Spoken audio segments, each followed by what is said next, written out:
live in a time of wealth, luxury, advanced technology, a time that gives us access to everything. We are more connected than ever, yet more people are depressed, unhealthy, and lonely than ever before. Now, our Prophet Muhammad ﷺ said, "The strong believer is more beloved to Allah than the weak believer." But what do?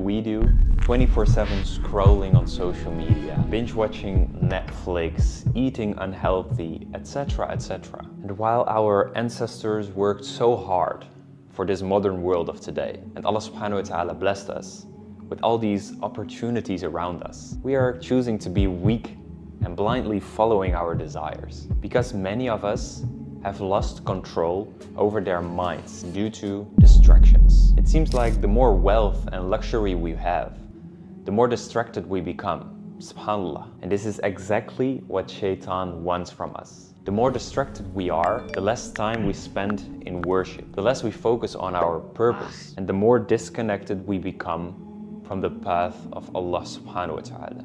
But it doesn't have to be this way. Allah subhanahu wa ta'ala has given us all the tools, the guidance, and the power to take control over our minds, to rise above these distractions and lead a life of focus, productivity, and success, both in this world and the next one.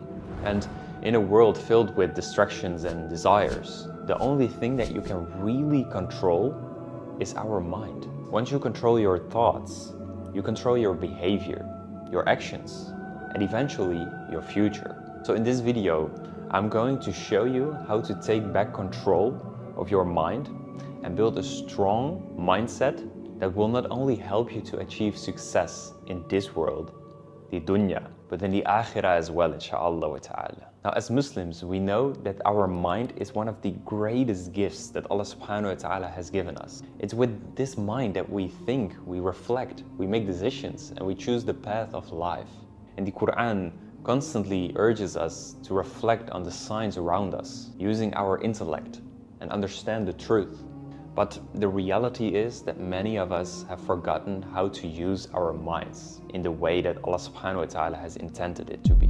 We allow our thoughts to run wild and letting distractions and desires dominate our lives. Now, what does Allah subhanahu wa ta'ala tell us in the Quran about those who are reckless of their purpose? He says, "They have hearts which they do not understand, eyes with which they do not see, and ears with which they do not hear. They are like cattle, rather they are even more astray." And